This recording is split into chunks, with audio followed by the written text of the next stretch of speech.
उम्मीद है कि आप सब बहुत अच्छे होंगे। मेरा नाम है विकास गुप्ता और स्वागत है आपका एक और इंग्लिश क्लास में। आज हम लोग क्लास 9th एनसीईआरटी की first poem the road not taken को करने वाले हैं। इससे पहले हमने करा था क्लास 9th एनसीईआरटी का first chapter the fun they had. उसके जिस्ट को हमने बहुत अच्छी तरह समझा था।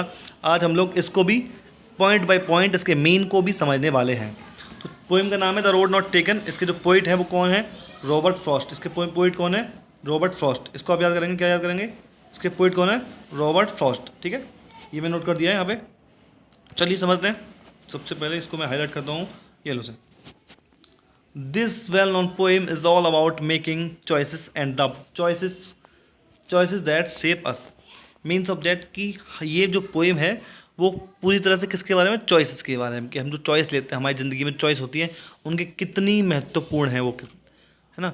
और जो चॉइस होती हैं वही हमारे फ्यूचर को शेप करती है कि हम भविष्य में क्या बनने वाले हैं। जो हमने चुना है वही हम बनने वाले हैं। Robert Frost is an American poet who write simply but insightfully about common ordinary and experiences. Means of that कि रॉबर्ट फ्रॉस्ट एक अमेरिकन पोइट हैं जो कि सरल भाषा में लिखते हैं और बहुत गहरा मतलब लिखते हैं, बहुत ज़्यादा डीपली मीन्स इनका होता है। तो फर्स्ट 4 लाइन को हम समझते हैं। Two roads diverged in a yellow wood, and sorry I could not travel both. And be one traveler long I stood and looked down one as far as I could to where it bent in the undergrowth. ये कह रहे हैं कि मैं एक दिन एक ऐसे जंगल से गुजर रहा होता हूँ जहाँ पर एक उसके जंगल में जाके एक ऐसा पॉइंट होता है जहाँ से रोड दो जगह डाइवर्ट हो जाता है। डाइवर्ट मतलब जो दो जगह बट रहा हो और अलग अलग दिशाओं में। डाइवर्ट मतलब एक ऐसा रोड जो अलग अलग दिशाओं में गुजर रहा हो। ठीक है, ऐसा मानिए यहाँ पोइट खड़ा है और ये अलग अलग दिशाओं में गुजर रहा है, और यहाँ पर खड़े होकर पोइट सोचता है कि मैं कौन से वाले रोड को चूज़ करूँ। इसलिए क्योंकि ये अकेला ट्रैवलर है, दोनों पर ट्रैवल कर नहीं सकता। अब ये बहुत देर खड़े होकर सोचता है कि मैं कौन से पे ट्रैवल करूँ, है ना। ये तब तक खड़े होकर सोचता है जब तक कि ये अंडर ग्रोथ नहीं होते। अंडर ग्रोथ मतलब कि ये झाड़ियों में छुप नहीं जाते, या फिर ये किस तरह से मुड़कर ये छुप नहीं जाते, है ना। अंडर ग्रोथ का मतलब ये होता है। आगे देन हाईलाइट कर रहा हूँ मैं इससे आपको इसी से। Then took the other just as fair and having perhaps a better claim because it was grassy and wanted beer, though as for that the passing there had warned them really about the same. अभी कहते हैं कि मैंने उस road को चुन लिया जो मेरे को ज़्यादा फेयर लग रहा, जो ज़्यादा साफ लग रहा था, उसको मैंने चुन लिया क्योंकि मुझे वो उस पर थोड़ा लगा कि इस रोड पे कम ही लोग गए हैं। क्योंकि it was grassy and wanted wear, मतलब ये ग्रेसी था, ये घास, इस पर घास खूब थी, हरी भरी घास थी और इस पर कम ही लोग गए थे। जबकि दूसरा रोड ऐसा था कि जिस पर खूब लोग गए थे और वो रोड कैसा था? बंजर था। ठीक है, though as for that the passing there had worn them really about the same.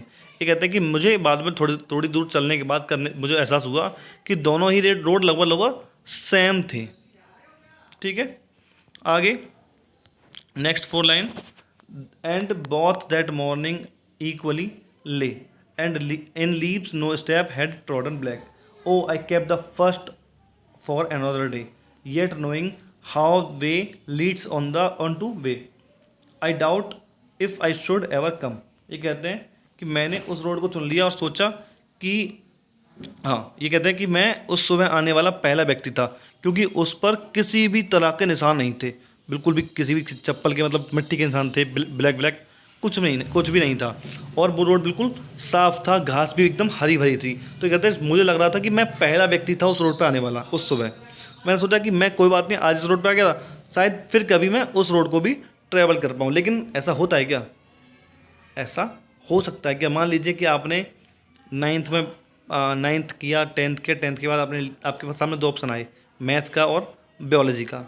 आप मैथ चुनेंगे तो इंजीनियर बनेंगे, और आप बायो चुनेंगे तो क्या बनेंगे? आप डॉक्टर बनेंगे। ऐसा हो सकता है कि आप दोनों लेने के साथ? नहीं हो सकता ना। तो इसी तरह से दोनों रोड वो नहीं चुन सकते थे। अब उनको लगा कि वो एक बार जो रोड चुना है उसके बाद वो फिर कभी दूसरे रोड पे आएंगे, है ना। तो उन्होंने कहा कि कोई बात नहीं, मैं आज इस रोड पे जा रहा हूँ, फिर कभी उस रोड पे आऊँगा। तो आप सोचिए कि आपने जो मैथ लिया है, क्या हो सकता है कि आप मैथ से 12th करने के बाद फिर बीटेक करने के बाद आगे बढ़ने के बाद क्या आप वापस से फिर बायो पा सकते हैं? नहीं हो सकता ना। तो कह रहा है कि मुझे लग रहा था कि मैं वापस शायद कभी ना आऊँ, है ना, वापस शायद कभी ना आऊँ। नेक्स्ट आगे, I shall be telling this with a sigh somewhere ages and ages hence two roads diverged in a yellow wood and I took the one less travelled by and that made all the difference. ये कह रहे हैं कि आगे चल के भविष्य में, फ्यूचर में, मैं एक शाय मतलब होता है एक सुकून भरी सांस लूँगा, सुकून भरी सांस लूँगा और काफ़ी साल बाद कहूँगा कि एक जंगल था जहाँ से दो रास्ते गुजरते थे, जब मेरे पास दो ऑप्शन थे और मैंने उनमें से एक ऐसे ऑप्शन को चुना जो कम लोगों ने चुना था, जिस पर कम ही लोग गए थे, और उसने पूरी तरह से मुझे चेंज कर दिया। ठीक है, ये है इसमें पोएम में। और इनको अपनी चॉइस पर रिग्रेट बिल्कुल भी नहीं है। ये कह रहे हैं कि मैं खुशी खुशी कहूँगा कि मैंने जो रूट चुना उसने मेरी ज़िंदगी को बदल दिया। अब मान लीजिए कि आपने 12th किया, 12th के बाद बीटेक की, या फिर अगर आप डॉक्टर लाइन में गए तो आपने बी फार्मा, डी फार्मा या फिर एमबीबीएस वगैरह किया।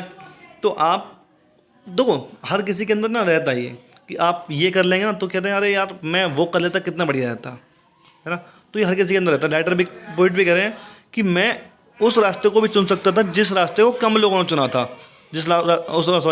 उस रास्ते को भी चुन सकता था जिसको ज़्यादा लोगों ने चुना था, सेफली रास्ता, क्योंकि उस पर ज़्यादा लोग गए थे, तो उस रास्ते को भी मैं चुन सकता था। मेरे पास उस टाइम दो चॉइस थी और मैंने उसको चुना जिसको कम ही लोगों ने चूज़ किया था। इसकी एंडिंग होती है। और इसके राइटर कौन है, एक बार आप फिर से हम कर लेते हैं। इसके राइटर कौन है, पोइट कौन है, रॉबर्ट फ्रॉस्ट। इसके पोइट कौन है, रॉबर्ट फ्रॉस्ट।